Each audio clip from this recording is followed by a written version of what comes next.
Hello, कैसे हैं भाई। देखो हमने TIR के दो एप्लीकेशन पढ़ लिए हैं। कौन कौन से पढ़ लिए हमने स्टार्टिंग में डायमंड के ब्रिलियंस के बारे में जाना, फिर हमने टोटली रिफ्लेक्टिंग प्रिज्म के बारे में जाना। यदि आपने ये दोनों चीजें नहीं देखी हैं तो आप पिछली वीडियो जरूर देखें। अब हम चल रहे हैं TIR के थर्ड एप्लीकेशन की तरफ।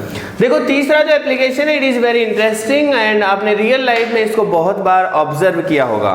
मैं आपको याद दिलाता हूं, जब आप अक्सर गर्मी के टाइम में तारकोल वाले रोड के ऊपर जा रहे होते हैं तो आपने देखा होगा अक्सर बहुत दूर आपको पानी जैसी कोई चीज दिखाई देती होगी। और यदि ये ऑब्जर्वेशन आपने नहीं करी तो आप बाद में जरूर देखें। जनरली किसी हॉट डे, मतलब जिस दिन टेम्परेचर ज्यादा हो उस दिन ये आपको आराम से विजुअलाइज हो सकता है। ठीक है, देखो होता क्या है भाई, हमारे पास लेट अस अज्यूम कोई एक एक्सटेंडेड ऑब्जेक्ट है। हमने एक ट्री ले लिया है साहब। देखो एक्सटेंडेड ऑब्जेक्ट है तो हुआ क्या कि देखो धरती जो है ना, धरती मतलब रोड जहां पे रहेगा, तारकोल वाला जो रोड है वो बहुत जल्दी गर्म होता है साहब। ऐसा करने से इसके आसपास की जो एयर है वो बहुत ज्यादा हॉट हो जाएगी और वो रेयर मीडियम की तरह से काम करेगी। लेकिन जैसे जैसे आप ऊपर की तरफ जा रहे हो तो ऊपर की तरफ जाते जाते हम ये देखेंगे कि साहब डेंसर मीडियम होता गया ऊपर, धीरे धीरे हवा कोल्ड होती गई। इस वजह से ऊपर डेंसर मीडियम है। मतलब हम ये भी कह सकते हैं कि यहाँ से यहाँ डेंसिटी बढ़ती गई है। ऑप्टिकल डेंसिटी की बात कर रहा हूं मैं। मतलब यहाँ पर डेंसिटी ज्यादा है, मतलब रिफ्रैक्टिव इंडेक्स की वैल्यू ज्यादा है, यहाँ पर रिफ्रैक्टिव इंडेक्स की वैल्यू कम है। मतलब लाइट रे यदि यहाँ से चलेगी साहब तो वो डेंसर से रेयर मीडियम चलेगी, आपको पता ही है। यदि लाइट डेंसर से रेयर जाए तो TIR की संभावना बन सकती है। रेयर से डेंसर में TIR की कोई संभावना नहीं होती है। ऑलरेडी मैं आपको TIR की जो कंडीशन में ऑलरेडी मैं आपको समझा चुका हूं, आप देख लें, डाउट है तो आपको मैं यहां पर आपको बताता हूं। देखो पेपर में क्या बनाना है वो तो मैंने ड्रॉ कर रखा है। मैं समझाने के लिए एक छोटा सा डायग्राम आपके लिए ड्रॉ कर रहा हूं कि साहब देखो लाइट यहां से आई है इस तरीके से, तो एक लेयर ये ले लेते हैं, एक लेयर ये ले लेते हैं, दो लेयर से आप समझ जाओगे, चलो 3 ले लेते हैं। ठीक है, अब भाई लाइट यहाँ पर आई, टकराई, तो होना क्या चाहिए था, ये लाइट सीधी जानी चाहिए थी, लेकिन ऐसा नहीं हुआ। क्यों नहीं हुआ? क्योंकि साहब ये डेंसर मीडियम में रेयर है तो ये थोड़ा सा अवे मुड़ गई। ये नॉर्मल था, इससे अवे मुड़ गई, मतलब ये ऐसे गई है। अब अगली लेयर आई तो दोबारा से यही होना चाहिए था कि ये जो लाइट है ये सीधी जानी चाहिए थी, लेकिन ये नहीं गई। मान लेते हैं अब की बार थोड़ा सा और अवे मुड़ गई, तो आप देख रहे होंगे कि लाइट आ रही है वो मुड़ती हुई जा रही है। वैसा ही कुछ यहाँ दिखा रखा है कि साहब लाइट आएगी तो वो मुड़ते मुड़ते मुड़ते मुड़ते इस तरीके से जाएगी। अब यहाँ पर मान लो कंप्लीटली एक प्रकार से मुड़ गई है, TIR हुआ यहाँ पे, इसके कारण अभी वापस आ रही है। वापस आते टाइम भी मुड़े तो की, लेकिन TIR की संभावना नहीं होगी। और जैसे ही हमारी आंख में पहुंचेगी, आपको तो पता ही है हमारी आंख की एक इनएबिलिटी है कि हम सिर्फ स्ट्रेट लाइन में देख सकते हैं। इस वजह से क्या होगा, हम इसको पीछे एक्सटेंड करेंगे तो यहां साहब अपने को इमेज दिखाई देगी इसकी। हमारा ब्रेन जो है ना, ब्रेन जबरदस्त चीज है। जैसे हमारे ब्रेन ने देखा कि यार नीचे की तरफ इमेज है, उसने तुरंत अनुमान लगा लिया कि यहाँ ये सरफेस कोई रिफ्लेक्टिंग सरफेस है जिसके कारण इसकी इमेज नीचे दिख रही है। और हमारे जहन में हमारे ब्रेन ने हमारी मैनिपुलेशन को इस तरीके से किया कि हमें वहां पानी नजर आने लगा। मतलब भाई साहब ब्रेन का बहुत बड़ा रोल है। मतलब देखो घटनाएं तो TIR ने करी थी, लेकिन सिर्फ TIR का रोल नहीं है, यहाँ पे हमारे ब्रेन का रोल भी है। हमारा ब्रेन क्या करता है कि जब को इमेज दिखाई दी नीचे तो तुरंत क्या कहेगा वो कि भाई साहब यहाँ नीचे इमेज तो बन नहीं सकती, ग्राउंड है, इसका मतलब यहाँ जरूर पानी भरा होगा, इसलिए हमें पानी जैसी चीज अपीयर होती है।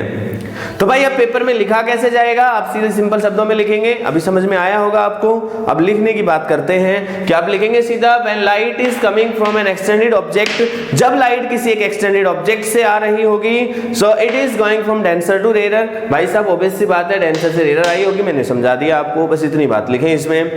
तो जब ये TIR को फॉलो करके ऑब्जर्वर की आंख में पहुंचेगी तो भाई साहब ऑब्जर्वर क्या देखेगा, इसकी इमेज देखेगा which is below the road के नीचे साहब इमेज दिखाई दे रही है। इसका मतलब वो नेचुरली क्या अज्यूम करेगा, नेचुरली अज्यूम करेगा कि भाई ये लाइट जो आई है reflection from the water I है, इसलिए हमें एक ऑप्टिकल इल्यूजन होगा कि वहां पर कोई चीज थी नहीं फिर भी वो चीज हमें दिख रही है। इसी ऑप्टिकल इल्यूजन को हम मिराज कहते हैं।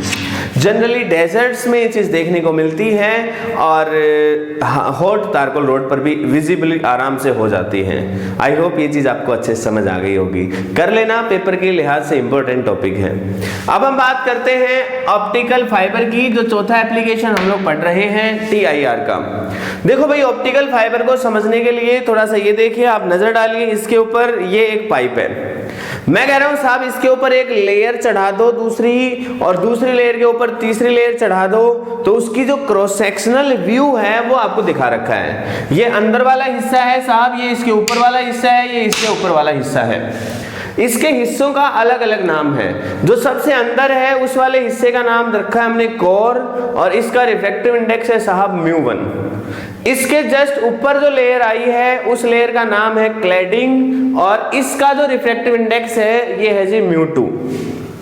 और जो सबसे आउटर मोस्ट वाली कवरिंग है साहब उसको बफर कोटिंग बोलते हैं, कभी कभी हम नॉर्मली कोटिंग वर्ड भी यूज करते हैं। गजब की बात क्या है कि यहाँ पर जो कोर का रिफ्रैक्टिव इंडेक्स है μ1, this is greater than the refractive index of the cladding. Cladding के रिफ्रैक्टिव इंडेक्स से ज्यादा है कोर का रिफ्रैक्टिव इंडेक्स। इसका मतलब है साहब कि लाइट जो है वो TIR को फॉलो करने की संभावना में आ सकती है।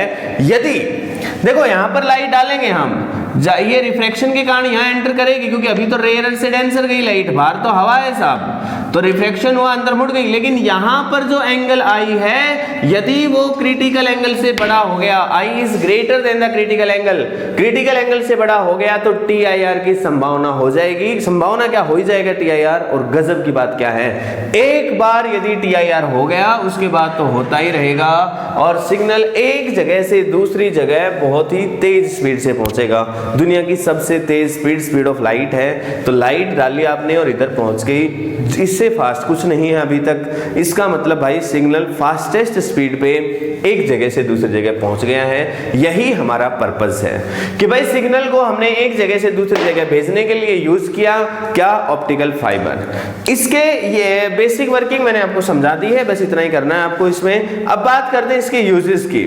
भाई साहब इसके यूजेस का एक तो अभी आपको समझ में आ ही गया कि सिग्नल यहां से आप भेज सकते हैं दूसरी जगह पे, एक सिग्नल को यहां से हम दूसरी जगह भेज रहे हैं, मतलब कम्युनिकेशन के पर्पज से यूज कर सकते हैं। अपने लैंडलाइन के लिए जो फोन लाइन जा रही है वो ऑप्टिकल फाइबर केबल ही होती है, मतलब हम इसका यूज कम्युनिकेशन के लिए कर सकते हैं, पहला यूज।